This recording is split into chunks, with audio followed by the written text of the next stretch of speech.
Hello everyone, welcome to our channel Endless Learning. Today I am back with some more important MCQs regarding the topic greenhouse effect. ये greenhouse effect आप लोगों के लिए जो supervisor post के लिए prepare कर रहे हैं ये उनके लिए बहुत ही इम्पॉर्टेंट टॉपिक है. सो इसी टॉपिक के रिलेटेड मैं आज आप लोगों के साथ डिस्कस करूँगी MCQs. ठीक है, तो पहला MCQ जो है that's what's green house effect. Green house effect किसको हम कहते हैं?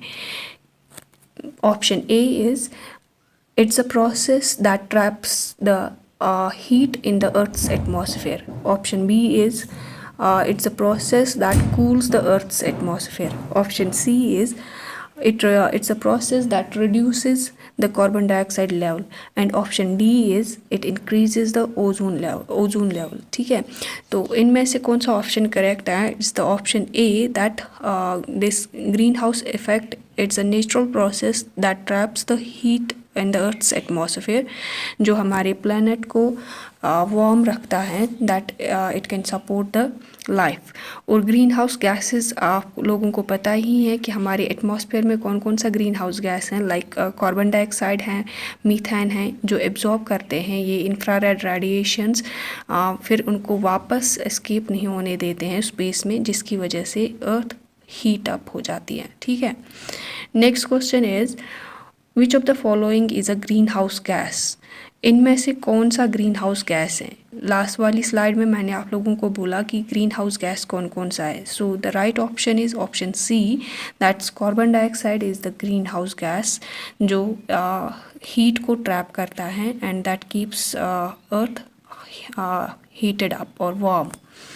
And the next question is what's the main cause of enhanced greenhouse effect. Greenhouse effect किस वजह से इंक्रीज़ हो रहा है? क्या वॉल्केनिक इरप्शन से हो रहा है? क्या natural variations in solar radiations उसकी वजह से हो रहा है? डिफॉरेस्टेशन की वजह से हो रहा है? या ह्यूमन एक्टिविटीज़ की वजह से हो रहा है? It's wholly and solely because of human activities. Like अगर आप देखोगे कि ह्यूमन एक्टिविटीज़ की वजह से, मतलब ह्यूमन ही डिफॉरेस्टेशन कर रहा है, ह्यूमन जब फॉसिल फ्यूल्स को बर्न कर रहा है उसकी वजह से कार्बन डाइऑक्साइड हमें ये ना रिलीज़ हो रहा है, या इंडस्ट्रियल प्रोसेसेस जो है उनकी वजह से ये ग्रीन हाउस गैसेस रिलीज़ हो रहे हैं, जिसकी वजह से ग्रीन हाउस इफ़ेक्ट बढ़ जाता है. ठीक है, तो इसका जो राइट ऑप्शन है दैट्स द ऑप्शन डी कि ह्यूमन एक्टिविटीज़ की वजह से ग्रीन हाउस इफ़ेक्ट इंक्रीज़ होता है. Next question is what's the primary consequence of the enhanced green house effect. Primary consequence means कि ग्रीन हाउस इफ़ेक्ट की वजह से क्या होता है, सबसे प्राइम इफ़ेक्ट क्या है इस ग्रीन हाउस इफ़ेक्ट का. क्या इसकी वजह से ग्लोबल वार्मिंग ज़्यादा हो जाती है? क्या टेम्परेचर कम होता है अर्थ का? क्या ओजोन डिप्लीशन ज़्यादा होता है? या कार्बन डाइऑक्साइड लेवल ज़्यादा होती है? So the correct option is option A कि इसकी वजह से जो ग्लोबल वार्मिंग है वो बढ़ जाती है, जिस ग्लोबल वार्मिंग की वजह से फिर टेम्परेचर रेज होता है, और जिसकी वजह से लाइक जो आइस कैप्स हैं अर्थ पे वो मेल्ट हो जाते हैं, and then side by side वो फिर सी लेवल उसकी वजह से इंक्रीज़ होती है और हमारी अर्थ पे एक्सट्रीम वेदर इवेंट्स आ जाते हैं. ठीक है, उसके बाद next objective is that is which of the following activity contributes to the enhanced green house effect. इनमें से कौन सी एक्टिविटी आपको लग रही है जो ग्रीन हाउस इफेक्ट को बढ़ा सकती है? क्या planting trees green house effect को बढ़ा सकते हैं, या सोलर एनर्जी को यूज़ जब करेंगे उसकी वजह से ग्रीन हाउस बढ़ेगा, या फॉसिल फ्यूल्स बर्निंग की वजह से ग्रीन हाउस बढ़ेगा, या रिसाइकलिंग की वजह से? सो जब भी हम फॉसिल फ्यूल्स बर्न करते हैं लाइक कोल, ऑयल या नेचुरल गैस, उसकी बर्निंग की वजह से कार्बन डाइऑक्साइड निकलता है और बाकी जो ग्रीन हाउस गैसेस हैं वो एटमॉस्फेयर में रिलीज़ हो जाते हैं, और जो वजह बन जाती हैं, प्राइम वजह बन जाती हैं, जिसकी वजह से ग्रीन हाउस इफेक्ट और ग्लोबल वार्मिंग ज़्यादा हो जाती है. तो ऑप्शन सी इज़ करेक्ट कि बर्निंग ऑफ फॉसिल फ्यूल्स की वजह से एनहांस हो जाता है green house effect. Right, then the next question is how does the enhanced greenhouse effect differ from the natural greenhouse effect, यानी कि increased greenhouse effect कैसे different हैं natural greenhouse effect से। ग्रीन हाउस इफ़ेक्ट क्या है कि वो है वार्म, मतलब जो हमारी अर्थ हैं इसको वार्म कैसे रखा जाए, यानी कि जब हम जो ग्रीन हाउस गैसेस है वो ट्रैप कर रहे हैं किसको, हीट को, जिसकी वजह से अर्थ हीट अप हो जाती हैं। अब एनहांस्ड यानी कि इंक्रीज्ड ग्रीन हाउस इफेक्ट में क्या फ़र्क है, जब option A is it decreases the global temperature, option B is क्या इसकी वजह से ग्लोब का टेम्परेचर इंक्रीज़ हो रहा है, क्या ये रिड्यूस कर रहा है ग्रीन हाउस गैसेस का एमिशन, या इसकी वजह से ओजोन लेवल इंक्रीज़ होती है। जो एनहांस्ड ग्रीन हाउस इफ़ेक्ट हैं वो that is caused by the increasing, हम ये कहेंगे कि concentration of greenhouse gases. तो ग्रीन हाउस गैसेस का कॉन्सेंट्रेशन कैसे इंक्रीज़ होता है, it's because of the human activities, या जिसकी वजह से फिर कार्बन डाइऑक्साइड या अदर गैसेस रिलीज़ होते हैं जो that leads to the greenhouse effect. So इसका करेक्ट ऑप्शन जो है दैट्स ऑप्शन बी कि it increases the global temperatures. ठीक है, तो next question is what role do methane and nitrous oxide play in the greenhouse effect? Methane और nitrous oxides जो हैं, बहुत सारे नाइट्रस ऑक्साइड्स हैं, वो क्या रोल प्ले करते हैं ग्रीन हाउस इफ़ेक्ट में?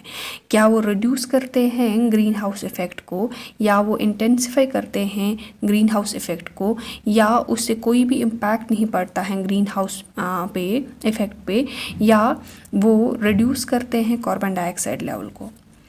तो इसमें से करेक्ट ऑप्शन जो है मीथेन और नाइट्रस ऑक्साइड जो हैं वो क्या करते हैं, वो इंटेंसिफाई करते हैं ग्रीन हाउस इफ़ेक्ट को। ठीक है, यानी कि उनकी वजह से ज़्यादा हीट ट्रैप हो जाती है अर्थ्स एटमॉस्फेयर में, एंड देन जो ग्लोबल वार्मिंग के लिए कंट्रीब्यूट कर रहे हैं, एंड क्लाइमेट चेंज भी उसी की वजह से होता है। So the correct option is option B, right.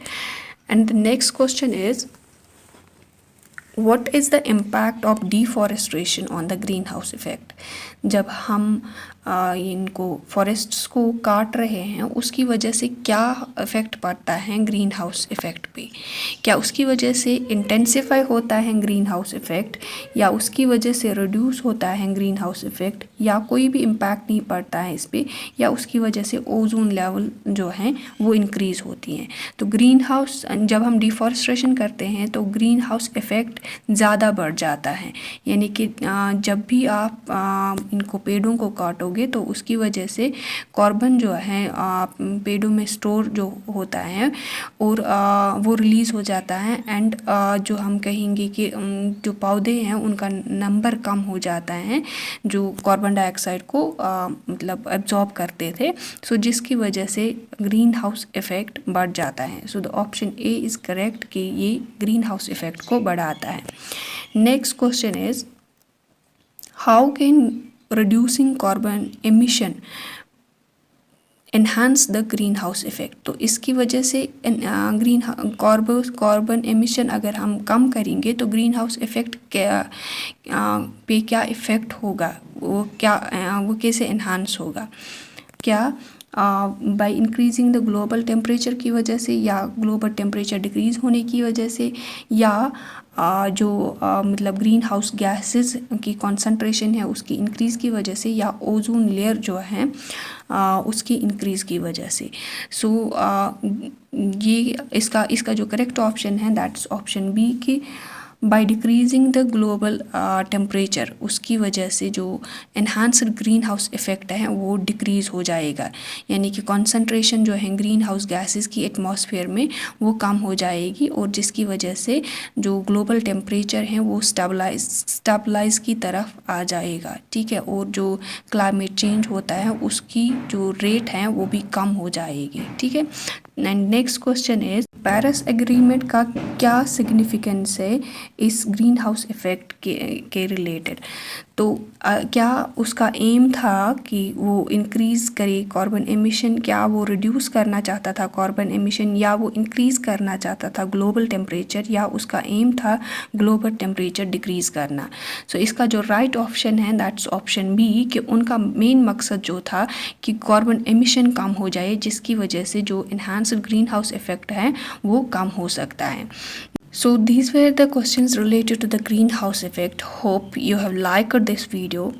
Share this video with your friends so that they may get this information. जो भी सुपरवाइज़र पोस्ट के लिए प्रिपेयर कर रहे हैं आपके फ्रेंड सर्कल में या आपके सिबलिंग्स में से, उनके साथ ये शेयर कीजिए, because these questions are very important as per the syllabus of JK supervisor, JK SSB supervisor post is concerned. If you are new to our channel, subscribe to our channel. Thank you very much for watching this video. God bless you.